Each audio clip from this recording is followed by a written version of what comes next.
نحمده ونصلي ونسلم على رسوله الكريم اما بعد فاعوذ بالله من الشيطان الرجيم بسم الله الرحمن الرحيم صدق الله العلي العظيم رب العالمین ہمیں نور قرآن پاک سے منور فرمائے آمین۔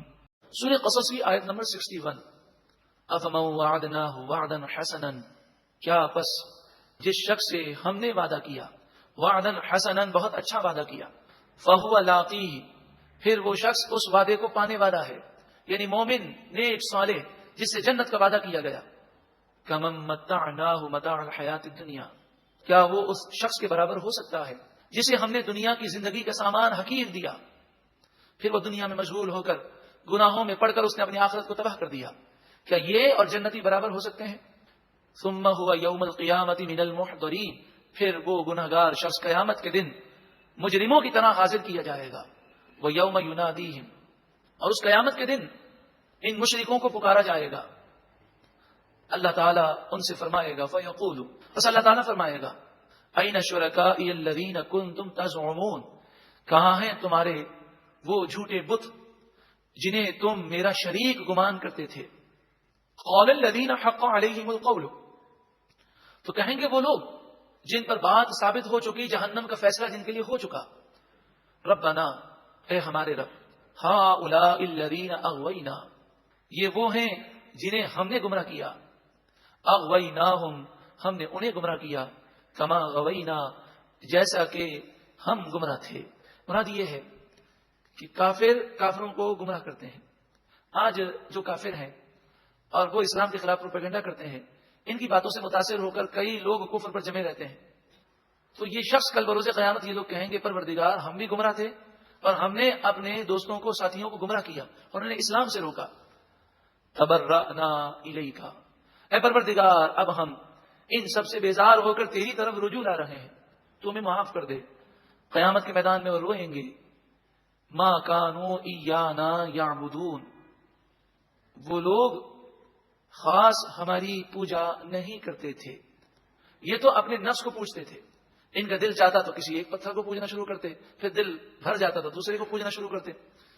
وقیل ادعوا شرکاءکم، اور کہا جائے گا اے مشرکوں آج اپنے بتوں کو بلاؤ، تمہارے شرکاء اور جھوٹے خداؤں کو بلاؤ، فدعوہم پس وہ ان جھوٹے خداؤں کو بلائیں گے، فلم یستجیبوا لہم پس وہ جھوٹے خدا یہ بت انہیں کوئی جواب نہ دیں گے، ان کی کوئی مدد نہ کریں گے، وَرَأَوُا الْعَذَابَ اور یہ سارے کافر عذاب کو دیکھیں گے، لَوْ أَنَّهُمْ كَانُوا يَهْتَدُونَ کاش کہ وہ ہدایت یافتہ ہوتے، اس میدان قیامت میں انہیں افسوس ہوگا اور کہیں گے کاش کہ وہ ہدایت پر عمل کر لیتے۔ وَيَوْمَ يُنَادِيهِمْ فَيَقُولُ بس اس قیامت کے دن انہیں ندا ہوگی، بس اللہ تعالیٰ فرمائے گا ماذا اجبتم، اے کافروں، اے مشرکوں، اے گناہگاروں، تم نے کیا جواب دیا؟ المرسلین رسول تمہارے پاس آئے، تم نے انہیں کیا جواب دیا؟ اسی طرح حضور کی آمد کے بعد اب کوئی نبی نہیں آئے گا، تو جو گناہگار ہیں ان سے یہ پوچھا جائے گا کہ تم نے قرآن و حدیث کی باتیں بتانے والوں کو کیا جواب دیا؟ تو جو نصیحت کرنے والوں کا مذاق اڑاتے ہیں اور قرآن و حدیث کی باتوں پر عمل نہیں کرتے، انہیں کل بروز قیامت کیسی شرمندگی اور ندامت ہوگی۔ فعمیت علیہم الانباء یومئذ پس اس دن ان پر خبریں اندھی ہو جائیں گی۔ مراد یہ ہے کہ اب ان کے پاس کوئی عذر باقی نہ رہے گا کہ وہ کوئی عذر پیش کر سکیں۔ فہم لا یتساءلون پھر خوف کا یہ عالم ہوگا کہ وہ آپس میں ایک دوسرے سے سوال بھی نہ کر سکیں گے، بات بھی نہ کر سکیں گے، مجرم کانپ رہے ہوں گے۔ فاما پس بہرحال من تابا جو کوئی توبہ کرے، وہ آمنا اور ایمان لائے، وہ عمل صالحا اور اچھا عمل کرے، فعسى ان يكون من المفلحین تو ان قریب ایسا شخص کامیاب ہونے والوں میں سے ہو جائے گا۔ اللہ تعالی ہم سب کو سچی پکی توبہ نصیب فرمائے، توبہ کرے، اچھی عمل کرے۔ زندگی بے حد مختصر ہے، ایسی توبہ کی جائے کہ پھر گناہ کے قریب نہ جائیں، پھر کوشش کرنے کے باوجود اگر غلطی ہو جائے، گناہ ہو جائے، مایوس نہ ہو، فوراً اللہ کی بارگاہ میں روئیں، توبہ کریں، اللہ سے رو رو کر دعا مانگیں کہ پروردگار توبہ پر تو مجھے استقامت دے دے۔ کوئی قبولیت کی گھڑی ہوگی، ایسا کرم ہوگا کہ ہمیشہ کے لیے گناہوں سے نفرت ہو جائے گی۔ وَرَبُّكَ يَخْلُقُ مَا يَشَاءُ وَيَخْتَارُ، اور آپ کا رب جو چاہتا ہے پیدا کرتا ہے اور جسے چاہتا ہے پسند فرماتا ہے. مَا كَانَ لَهُمُ الْخِيَرَةُ، ان لوگوں کے لیے کوئی اختیار نہیں ہے، وہی ہوتا ہے جو اللہ تعالیٰ چاہتا ہے. تو جب ہمارا کوئی اختیار ہی نہیں، ہم اللہ پر بھروسہ کریں. ہمیں یہ حکم ہے کہ ہم نیکی کے لیے کوشش کریں، برائی سے بچنے کی کوشش کریں.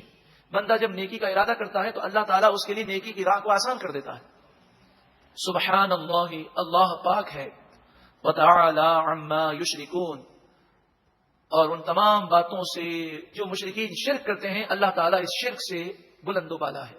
وَرَبُّكَ يَعْلَمُ مَا تُكِنُّ صُدُورُهُمْ، اور آپ کا رب خوب جانتا ہے جو کچھ ان کی سینوں میں ہے. وَمَا يُعْلِنُونَ، اور جو کچھ وہ ظاہر کرتے ہیں. وَهُوَ اللَّهُ لَا إِلَٰهَ إِلَّا هُوَ، اور وہی اللہ ہے جس کے سوا کوئی معبود نہیں. لَهُ الْحَمْدُ فِي الْأُولَىٰ وَالْآخِرَةِ، اسی کے لیے تعریفیں ہیں، خوبیاں ہیں دنیا اور آخرت میں، وہی ہر خوبی کا مالک ہے. وَلَهُ الْحُكْمُ، اور اسی کے لیے فیصلہ ہے، حقیقی فیصلہ کرنے والا وہی ہے. وَإِلَيْهِ تُرْجَعُونَ، اور اسی کی طرف تم لوٹ کر جانے والے ہو. قل، اے محبوب آپ فرمائیے، ارأیتم، بھلا بتاؤ، سوچو، ان جعل اللہ علیکم اللیل سرمدا الی یوم القیامت، اگر اللہ تعالیٰ تم پر ہمیشہ کے لیے رات مسلط کر دے قیامت تک، یعنی رات اور دن کا نظام نہ ہو، صرف رات ہی رات ہو. من الہ غیر اللہ یأتیکم بضیاء، تو اللہ کے سوا اور کون سا خدا ہے، کون سا معبود ہے جو تمہیں روشنی عطا کرے، جو تمہارے پاس روشنی کو نازل کرے. وہ چاہے تو ہمیشہ کے لیے رات کر دے. پھر کیا یہ تمہارے جھوٹے خدا، یہ بت تمہیں دن کی روشنی دے سکتے ہیں؟ افلا تسمعون، کیا تم غور نہیں کرتے، سنتے نہیں ہو؟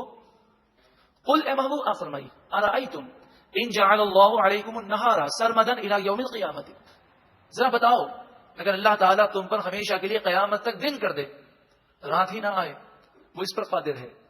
من الہ غیر اللہ یأتیکم بلیل، اللہ کے سوا اور کون سا معبود ہے، خدا ہے. یأتیکم بلیل، جو اب تمہارے لیے رات کو لے آئے، جو تم پر رات کو نازل کرے. تسکنون فیہ، جس میں تم سکون حاصل کرو. کوئی نہیں، اللہ تبارک و تعالی جو چاہے کر سکتا ہے، اسے کوئی روک نہیں سکتا. افلا تبصرون، کیا تمہیں سوجتا نہیں، تمہیں کچھ نظر نہیں آتا؟ تمہاری عقلیں کہاں گئیں؟ دنیا کے لیے تو ساری عقل ہے، لیکن دین کے لیے، آخرت کے لیے تم اپنی عقل کو استعمال نہیں کرتے. وَمِن رَحْمَتِهِ، اور یہ اللہ تعالیٰ کی رحمت ہے. جَعَلَ لَكُمُ اللَّيْلَ وَالنَّهَارَ، جس نے تمہارے لیے رات و دن کو پیدا کیا. لِتَسْكُنُوا فِيهِ، تاکہ تم رات میں سکون حاصل کرو. وَلِتَبْتَغُوا مِن فَضْلِهِ، اور تاکہ تم دن میں اللہ کا فضل روزی تلاش کرو. وَلَعَلَّكُمْ تَشْكُرُونَ، اور یہ سب اس لیے تاکہ تم شکر کرو، مگر تم تو اللہ کی نافرمانی کر کے ناشکری کرتے ہو. کیونکہ جو شخص شکر کرتا ہے وہ اللہ کی نافرمانی نہیں کرتا. وَيَوْمَ يُنَادِيهِمْ فَيَقُولُ، اس قیامت کے دن اللہ تعالیٰ ان کافروں سے فرمائے گا، أَيْنَ شُرَكَائِيَ الَّذِينَ كُنْتُمْ تَزْعُمُونَ، بتاؤ کہاں ہیں میرے وہ شریک کہ جنہیں تم شریک سمجھتے تھے، یعنی جن بتوں کو تم نے خدا سمجھا، یہ کہاں ہیں؟ تمہیں جہنم کے عذاب سے کیوں نہیں بچاتے؟ وَنَزَعْنَا مِن كُلِّ أُمَّةٍ شَهِيدًا، اور ہم ہر امت میں سے ایک گواہ کو کھڑا کریں گے، یعنی ہر امت کی گواہی نبی دیں گے. اور جن امتوں میں نبی مبعوث نہیں کیے گئے لیکن مبلغین ہیں، تو نیک لوگ ان لوگوں کے بارے میں گواہی دیں گے اور ان کے گناہوں کو بتائیں گے کہ پروردگار ہم نے تو انہیں بڑا سمجھایا مگر یہ لوگ نہ مانے. فَقُلْنَا، بس ہم فرمائیں گے، ہاتوا برہانکم، لاؤ اپنی دلیل، بتاؤ تم نے اللہ کی نافرمانی کیوں کی. فعلموا، بس وہ کل بروز قیامت جان لیں گے، ان الحق للہ، بے شک حق صرف اللہ کے لیے ہے، سچا معبود حقیقی مالک صرف اللہ ہے. وَضَلَّ عَنْهُمْ مَا كَانُوا يَفْتَرُونَ، اور جو کچھ وہ باتیں من گھڑت خود گڑ لیا کرتے تھے، وہ من گھڑت باتیں ان سے گم ہو گئیں. یعنی ایک تو یہ گناہ کرتے تھے اور گناہ کرنے کے باوجود بھی اپنے آپ کو جنتی سمجھتے تھے اور کہتے تھے کہ ہمارا تو کوئی حساب کتاب نہیں ہوگا، اگر کل بروز قیامت ہمیں اٹھنا نصیب ہوا تو ہم تو ڈائریکٹ جنت میں جائیں گے. تو یہ ساری من گھڑت باتیں ہیں. قرآن نے فرمایا ایمان سب سے مقدم ہے، اور پھر نیک عمل پر زور دیا گیا. جس سے اللہ ناراض ہوگا اس کا ایمان برباد ہو جائے گا، جس سے اللہ ناراض ہوگا اسے جہنم میں ڈالا جائے گا. یہ ساری باتیں قرآن و حدیث سے ثابت ہیں، صرف ہماری سوچ سے اور خیال سے کچھ نہیں ہوتا، وہی ہوتا ہے جو شریعت کا حکم ہے.